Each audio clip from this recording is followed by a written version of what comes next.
nous rejoindre en studio. Studio à commercial cube.radio.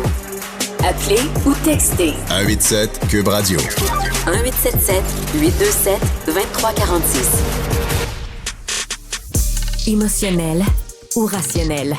En accord ou à l'opposé. Les rencontres de l'heure. C'est un des plus grands défis avec lesquels le Québec doit composer dans les prochaines années, le vieillissement de la population. Je me souviens, David de Santa Rosa, mon estimé collègue, mon secondaire, j'ai un prof d'économie qui nous a dit le truc le plus glauque, mais le plus, je pense, juste, qu'il n'avait pas pu dire. Il a dit, les jeunes, si vous voulez être riches en vieillissant, ouvrez des salons funéraires, vous allez voir, ça va être payant. Je veux dire, c'est cru, mais ça représente quand même une espèce de certaine réalité, hein? Certaine réalité qui pourrait se profiler au Québec. Ouais, en effet, on pourrait parler du Québec, après ça, parler de la tendance mondiale. Mais oui, en effet, au Québec, on le sait, c'est pas une nouvelle non plus, hein. Il y a un vieillissement de la population.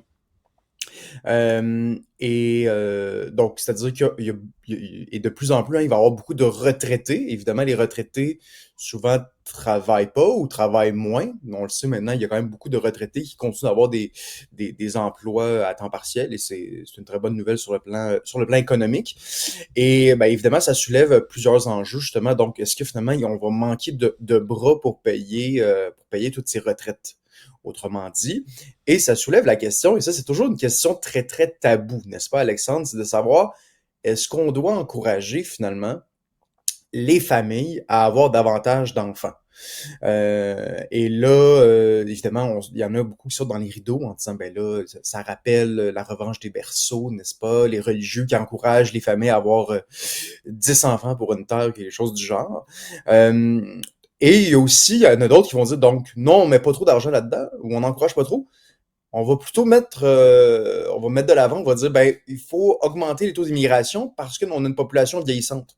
Or, on le sait, ça a été montré par plusieurs démographes. Je pense notamment à Guillaume Marois et Benoît Dubreuil, d'ailleurs, qui est rendu commissaire à la langue française, qui avait montré dans un livre il y a quelques années que finalement, ça a un effet très, très marginal sur le vieillissement de la population parce que quand les immigrants arrivent ici, si je me trompe pas, ils ont environ en moyenne 40 ans. Donc, c'est pas assez pour finalement vraiment baisser l'âge moyen des Québécois, les branches d'âge, si on veut, là.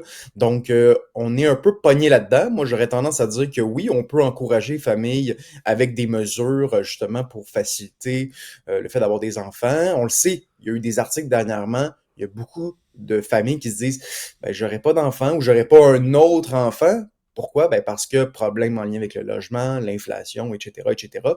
On est pogné avec ça, avec ce problème-là, Alexandre. Non, on est pogné avec ça, t'as absolument raison.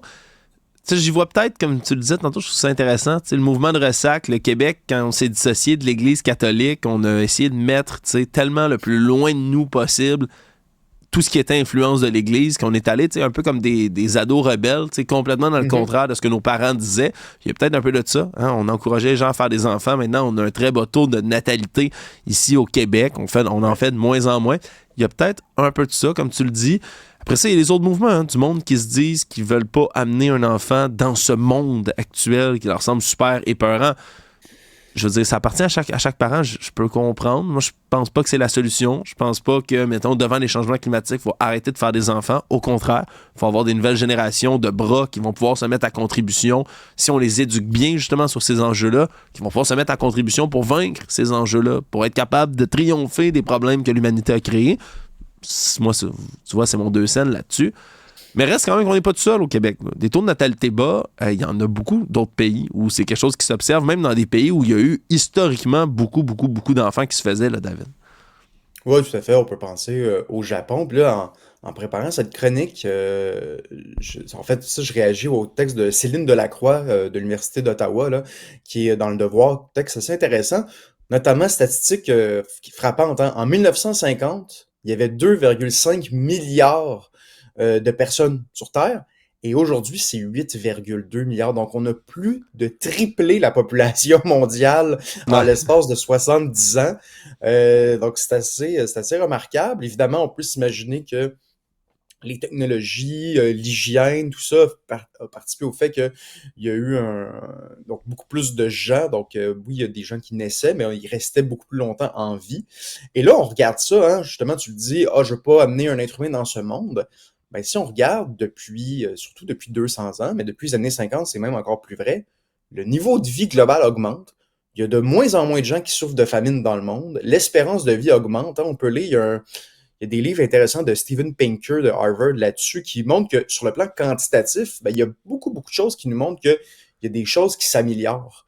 Donc, oui, il y a des défis sur le plan environnemental, on pourra en reparler, là, mais finalement, la population a augmenté de manière importante, mais le niveau de vie aussi a augmenté. Donc, c'est pas plus il y a de gens, moins le niveau de vie va être élevé. Donc ça, je pense que ça peut donner espoir, puis ça, justement, ça vient un peu réfuter l'idée que je veux pas amener un être humain dans ce monde parce que finalement, il est donc bien épouvantable. Là, en fait, on pourrait même penser que c'est le contraire qui est vrai. Là. Ouais, ça va nous prendre des bras, comme je dis, pour être capable de trouver la solution.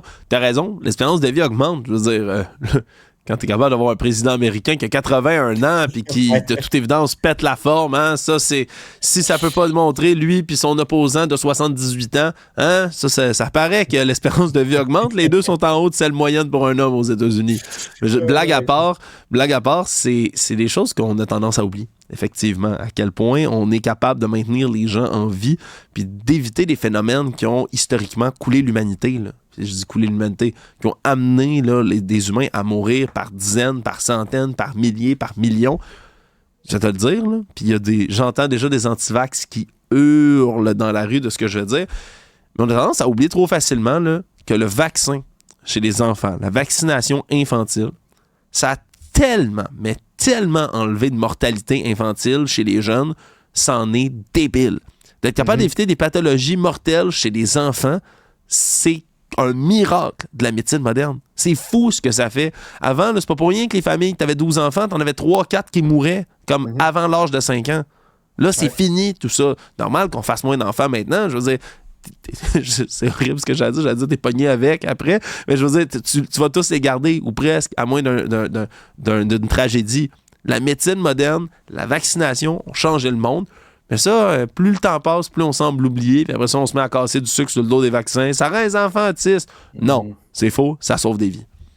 Oui, tu as absolument raison. Oui, au Québec, il n'y a pas si longtemps, c'est ça, dans les années 40-50, dépendamment aussi des régions, ça oscille entre 25 et 50% de mortalité infantile, donc de mortalité avant 5 ans, ce qui est assez incroyable. Aujourd'hui, le taux de survie est au-dessus de 99. Moi, ça, j'ai une jeune fille, j'ai une petite fille de 11 mois maintenant.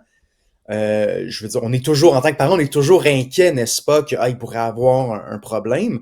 Mais en même temps, j'étais assez confiant que ma fille va être en santé, puis qu'avec la médecine moderne, tout va bien se passer. Juste, tu sais, aujourd'hui, Alexandre, on peut penser aux enfants nés prématurés. Tu sais, tu as des enfants qui naissent 2-3 semaines avant la date et sont en parfaite santé. On peut se poser la question, si c'était arrivé il y a 50, 60 ans, ça fait pas si longtemps que ça, 50, 60 ans, est-ce que ça serait la même chose? Du moins, il y en a plusieurs qui n'auraient pas survécu. Donc, oui, c'est des petits miracles comme ça, mais l'exceptionnel, très rapidement, devient normal et on arrête un peu d'être enchanté de ça. Puis ça pourrait être la même chose. Il y avait un excellent numéro de l'humoriste américain Louis C.K.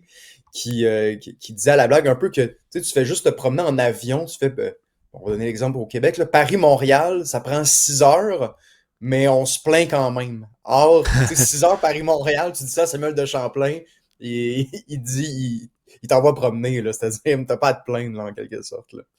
On oublie toutes ces choses-là. L'aventure humaine, là, c'est à peu près 1 million d'années là, sur l'espérance du globe. Là. Les humains, 1 million. Des australopithèques jusqu'à nous, 1 million d'années. Après ça, mettons, prenez les 100 dernières années. Prenez 200 dernières années. L'humanité a tellement avancé au niveau technologique. On l'oublie quand on regarde pas l'histoire, quand on regarde pas d'où on vient. C'est toutes des choses qu'on a tendance à oublier. Mais en moins de 20 ans, on a créé l'Internet, il y a des téléphones intelligents, on essaie de créer des colonies sur Mars et sur la Lune. Je veux dire, pensez-y, c'est fou. C'est fou, cinglé, débile. Ce qu'on est en train de faire, on vient de commencer à jouer à l'apprenti sorcier avec l'intelligence artificielle. Regardez-nous dans 10 ans, regardez où on va être rendu. C'est des choses, oui, c'est inquiétant, oui, ça nous dépasse. Puis oui, souvent, on se dit, mon Dieu, ça va bien trop vite, je veux-tu que mon enfant grandisse là-dedans? Mais reposez-vous la question, parce qu'il y en a des choses. Il y en a des choses extraordinaires qui s'en viennent pour le reste. Puis je pense que c'est pas... peut-être élan d'espoir ce matin, là. Laissez-vous pas abattre. Il y a des choses terribles qui se passent dans le monde et des choses fantastiques aussi qui s'en viennent. Oui, absolument. Puis, tu sais, on revient avec la question de ce que certains appellent la surpopulation. C'est-à-dire les changements climatiques, la population, les GES. Tout ça, ça va être des défis sur le plan technologique parce que j'ai pas l'impression que la décroissance va être la solution. Hein. C'est un mot qu'on entend beaucoup, peut-être à petite échelle, dans des quartiers, dans des familles. À grande échelle, là, selon toutes les prévisions, on va avoir besoin de plus d'énergie dans les prochaines années, surtout si on veut faire l'électrification des transports, comme le veut la CAQ. On va avoir besoin de plus d'énergie, on va avoir plus de bras, comme tu le disais tantôt. Donc oui, il va falloir mettre des efforts pour finalement relever ces défis-là technologiques, ces défis-là, oui, sur le plan technologique. Donc oui, je pense que des fois, on est pessimiste, toi et moi, Alexandre, mais peut-être qu'on va être optimiste ce matin. Voilà, quelle belle manière de conclure cette chronique. David Santarossa, gros merci. Salut.